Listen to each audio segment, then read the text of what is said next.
आज से हम एक सीरीज की शुरुआत करने वाले हैं जिसमें हम वक्त की शुरुआत से लेकर सुदूर भविष्य तक जाएंगे। हम गैलेक्सीज, स्टार एंड सन को बनते हुए देखने के साथ साथ स्पेस, टाइम एंड ग्रेविटी को शुरू होते हुए देखेंगे। मिलेंगे अपने पूर्वजों के पूर्वजों से और जानेंगे कैसे उनके हाथों के भालों और पत्थरों की जगह आज के ज़माने की टेक्नोलॉजी और मोबाइल फोन्स ने ले ली है, जिसके थ्रू आप ये वीडियो देख रहे हैं। और इस तरह के रिवोल्यूशनरी वीडियो के इवोल्यूशन की पूरी प्लेलिस्ट आपके लिए तैयार की है, जो कि आई बटन और एंड स्क्रीन पर आपको मिल जाएगी। तो ये आई बटन दबा कर रखो और इस वीडियो को देखते रहो एंड तक। इसके बाद कंटिन्यू करना उन्हें। और इस वीडियो में सिंगुलैरिटी से होते हुए बिग बैंग को देखेंगे। तो अपनी कल्पना की टाइम मशीन में बैठिए और चलिए हमारे साथ वक्त में पीछे।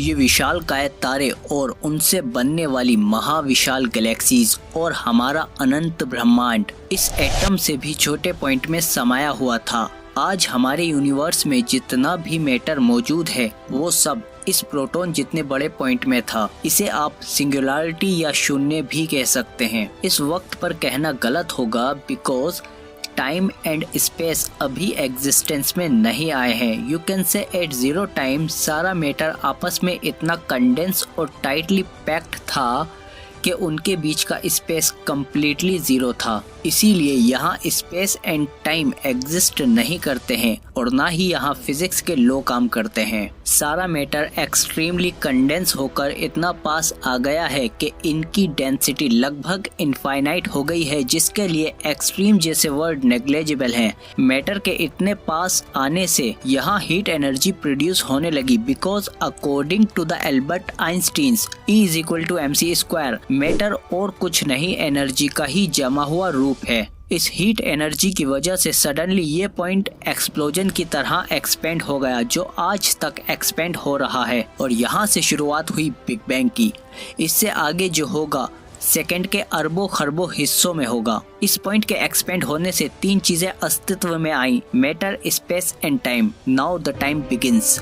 0 सेकंड से 1 सेकंड के ट्रिलियंथवे हिस्से में स्पेस इस प्रोटॉन जितने पॉइंट से फैलकर एक फुटबॉल जितने बड़े आकार का हो गया, जिसे कॉस्मिक इन्फ्लेशन कहते हैं। इसके फैलने की रफ्तार के आगे स्पीड ऑफ लाइट कछुए से भी धीमी है। ये फुटबॉल जितना बड़ा यूनिवर्स इतना गर्म था कि मैटर और एनर्जी लगभग एक ही थे बिकॉज इस स्टेट में पार्टिकल एक ही टाइम में क्रिएट और डिस्ट्रॉय हो रहे थे। फॉर एग्जाम्पल, न्यूक्लियस को होल्ड करके रोकने वाला पार्टिकल ग्लूऑन कॉन्स्टेंटली क्वार्क्स के पेयर में ब्रेक डाउन हो रहा था। अगेन ये एक दूसरे को कॉन्स्टेंटली क्रिएट और डिस्ट्रॉय कर रहे थे। इसके अलावा एज यू नो, जब मैटर और एंटी मैटर आपस में मिलते हैं तो एक दूसरे को खत्म कर देते हैं। ऐसा ही यहाँ हो रहा था, बट यहाँ मैटर का अमाउंट एंटी मैटर से ज्यादा था और मैटर एंड एंटी मैटर के खत्म होने के बाद यही एक्स्ट्रा अमाउंट मैटर का बचा रह गया, जिससे आज का पूरा यूनिवर्स बना हुआ है। इस पोस्ट इन्फ्लेशन यूनिवर्स का टेम्परेचर 10⁻27 डिग्री सेल्सियस था और अभी universe quarks, gluon and other particles का सुपर हॉट सूप था। बिग बैंग से 1 सेकंड के 10 लाखवें हिस्से बाद स्पेस रैपिडली ठंडा होने लगा और अब स्पेस का टेम्परेचर 10⁻27 डिग्री सेल्सियस से घटकर 10⁻13 डिग्री सेल्सियस हो गया। यानी स्पेस का टेम्परेचर 1000 खरब डिग्री सेल्सियस से घटकर 1000 अरब डिग्री सेल्सियस रह गया। अब इस कम टेम्परेचर पर क्वार्क्स इकट्ठे होकर प्रोटॉन और न्यूट्रॉन बनाने लगे और साथ ही नेचुरल फोर्सेस भी एग्जिस्टेंस में आने लगी, जो कि हैं strong nuclear force, weak nuclear force, electromagnetic force and gravitational force. और ये सब हुआ 1 सेकंड के 10 लाखवें हिस्से में। अब तक यूनिवर्स फैल कर डायमीटर में अरबों किलोमीटर का हो गया था। बिग बैंग के 1 सेकंड बाद न्यूट्रॉन डीके होकर प्रोटॉन में कन्वर्ट होने लग गए और साथ ही इलेक्ट्रॉन भी बनने लगे। बिग बैंग के 3 मिनट बाद स्पेस फैल कर और ठंडा हो गया अब इसका टेम्परेचर गिरकर 10 करोड़ डिग्री सेल्सियस रह गया, जो बहुत हाई टेम्परेचर है अभी भी एटम के बनने के लिए। अभी यूनिवर्स में मैटर के रूप में इलेक्ट्रॉन प्रोटॉन जैसे पार्टिकल का सुपर हॉट फॉग है, जो कि लाइट के पार्टिकल को चमकने से रोकता है। बिग बैंग के लगभग 3 लाख साल बाद तक यूनिवर्स में अंधेरा छाया रहा, जिसे द डार्क एज कहते हैं, और अब तक स्पेस काफी ठंडा हो गया है, जिसका टेम्परेचर घटकर 10,000 डिग्री सेल्सियस रह गया है, जो कि एटम के बनने के लिए काफी था। अब इलेक्ट्रॉन, न्यूट्रॉन एंड प्रोटॉन के साथ कंबाइन होकर एटम बनाने लग गए। प्रोटॉन न्यूट्रॉन के द्वारा इलेक्ट्रॉन के एब्जॉर्प्शन से स्पेस अब ट्रांसपेरेंट होना शुरू हो गया, और इस शुरुआत में सबसे ज्यादा हाइड्रोजन एटम बने, उसके बाद हीलियम। तो बिग बैंग के बाद पहला एटम बनने में लगभग 3,80,000 साल का वक्त लग गया। बिग बैंग के 1 अरब साल बाद स्पेस का टेम्परेचर ठंडा होकर -200 डिग्री सेल्सियस रह गया, और इतने लंबे समय में हाइड्रोजन और हीलियम गैस ने ग्रेविटी की वजह से विशाल बादलों का रूप ले लिया, जो कि आगे चलकर गैलेक्सीज बनेंगी, और इनमें मौजूद बादलों के छोटे छोटे गुच्छे सोलर सिस्टम बनाएंगे। अब ग्रेविटी की वजह से गैस के बादलों में मौजूद हाइड्रोजन गैस के एटम पास पास आने लगे, और कंटिन्यूअस कंप्रेशन की वजह से इनके बीच का टेम्परेचर बढ़ने लगा, और बढ़ते बढ़ते जिस जगह हाइड्रोजन के एटम इकट्ठे थे वहाँ का टेम्परेचर 1 करोड़ डिग्री सेल्सियस से ऊपर पहुँच गया,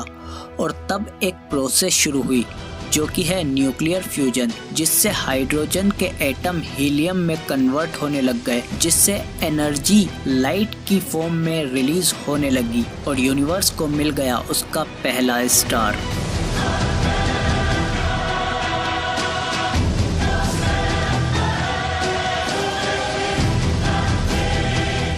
और यहाँ से द कॉस्मिक डार्क एज का एंड हुआ, और यूनिवर्स रोशनी से झिलमिलाने लगा। इसके बाद करोड़ों सालों में अरबों तारे बन गए, और इस तरह के अरबों तारों ने मिलकर गैलेक्सीज की फॉर्मेशन कर दी, और यूनिवर्स में अलग अलग गैलेक्सीज बन गई, जिनमें से एक में हम मौजूद हैं, हमारी गैलेक्सी मिल्की वे। अरबों सालों बाद इनमें से एक स्टार एक्सप्लोड हो गया, और मरते हुए अपना सारा मैटर स्पेस में विशाल गैस और धूल के बादल के रूप में रोटेट होता हुआ छोड़ गया, जिसे कहते हैं सोलर नेब्यूला। लंबे समय तक ग्रेविटी ने इसे कोलैप्स एंड कंडेंस करके एक डिस्क का रूप दे दिया। इसके तेज घूमने की वजह से ज्यादातर मैटर डिस्क के सेंटर में चला गया, जो कि ग्रेविटी से कंडेंस होकर अगेन स्टार में बदल गया, और इस तरह हमें मिला हमारे सोलर सिस्टम का सन। और इसके चारों तरफ के डस्ट एंड गैस के पार्टिकल आपस में कंबाइन होकर एस्टेरॉइड और प्लेनेट बनने लगे ड्यू टू ग्रेविटी, और इन्हीं में से एक हमारी पृथ्वी बनी। बट पृथ्वी के बनने से लेकर आपके वीडियो देखने तक का ये सफर नामुमकिन था अगर वो 6 भाग्यशाली घटनाएं ना होती। लेकिन उससे पहले वीडियो अच्छी लगी तो लाइक करके सब्सक्राइब करो हमारे चैनल को, बेल आइकन दबा के नोटिफिकेशन ऑल पे क्लिक करो, ताकि और भी अच्छी वीडियो मिलती रहे आपको। और उन 6 भाग्यशाली घटनाओं की बात करेंगे अगली वीडियो में, जो कि आई बटन और एंड स्क्रीन में आपको मिल जाएंगी। जो वीडियो इससे भी अच्छी होने वाली है, तो प्लीज पूरी प्लेलिस्ट को फॉलो करो हमारी, और काफी मेहनत करके आपके लिए ये वीडियो बनाया है, तो प्लीज अपना फीडबैक कमेंट करो, लाइक करो और शेयर करो हमारी वीडियो को।